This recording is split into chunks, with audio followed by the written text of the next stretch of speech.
In an era where public figures are elevated and destroyed in the court of social media, the question of who would cancel whom becomes a curious intellectual exercise.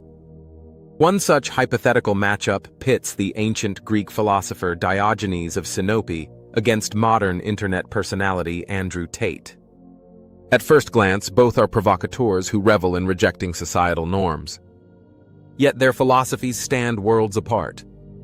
Would Diogenes cancel Andrew Tate? Perhaps not in the hashtag-driven way we understand canceling today, but Diogenes would almost certainly have dismantled the very foundation upon which Tate's persona is built. Diogenes, the original cynic. Diogenes was a 4th century BCE philosopher who founded cynicism, a school of thought advocating for radical simplicity, virtue, and rejection of societal conventions. He lived in a barrel, mocked Plato's definitions, and once told Alexander the Great to stand out of my sunlight. His entire life was a protest against the artificiality and corruption of civilization. For Diogenes, happiness was found not in power, wealth, or prestige, but in self-sufficiency and the alignment with nature and reason. He was an ascetic, owning almost nothing. He believed virtue was enough for happiness and had no time for pretense, excess, or empty reputation. The true test of a man to Diogenes was not how much he had, but how little he needed. Andrew Tate, the digital gladiator. Andrew Tate, on the other hand, is a social media icon known for his brash personality, displays of wealth, hyper-masculine ethos, and controversial takes on gender roles, discipline, and success. His followers see him as a symbol of unapologetic male empowerment. His critics accuse him of promoting misogyny and toxic masculinity. Tate's philosophy, if it can be called that, is one of dominance, material wealth, control, and social media presence.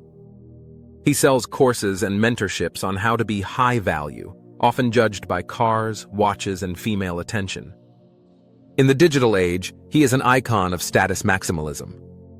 He thrives in the very spectacle Diogenes rejected. Clash of values, appearance versus substance.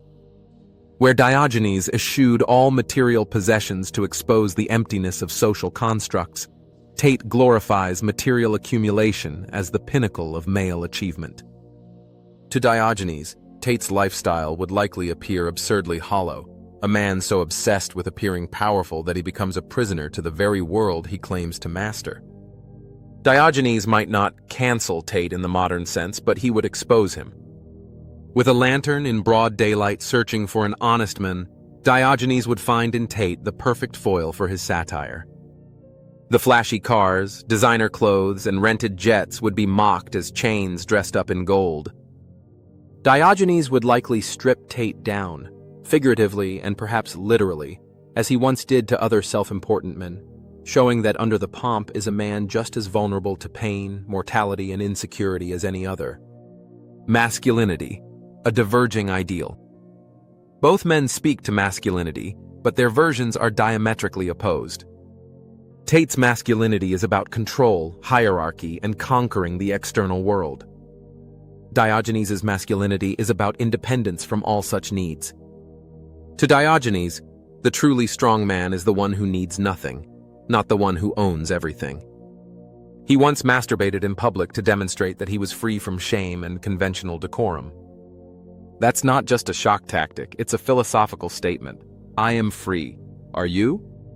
Diogenes would see Tate's preoccupation with how men are perceived by women, society, and other men as a fundamental weakness. If you're still seeking validation, you are still enslaved. Power and status. Tate's frequent name-dropping of power structures, governments, secret elites, and the Matrix is meant to portray him as a rogue agent fighting against global conformity. Diogenes would smirk. Not because he agrees, but because Tate, in Diogenes' eyes, is part of the Matrix, just dressed up differently. To Diogenes, true rebellion isn't building your own digital empire, it's walking away from the game altogether. Tate monetizes his rebellion. Diogenes would refuse the premise. Would he cancel him? Diogenes would not issue a tweet or demand a deplatforming. That's not his style. But he would destroy Tate with ridicule, live and in person, the way he humiliated Plato and mocked Alexander. Tate's logical inconsistencies, his glorification of wealth, his performative dominance, all would be fodder for Diogenes' sharp wit. Diogenes wouldn't cancel Andrew Tate. He would reveal him. He'd hold up a mirror so stark, so absurd that the persona would unravel. He wouldn't need to cancel him. He'd make us laugh at the emperor with no clothes. Final thought. Diogenes represents a philosophy that cannot be co-opted. He would see Andrew Tate not as an enemy, but as a symptom of a world still addicted to image, still chasing shadows. In the amphitheater of life, Diogenes was a jester with the soul of a sage. Tate is a warrior of the algorithm. Would Diogenes cancel Andrew Tate?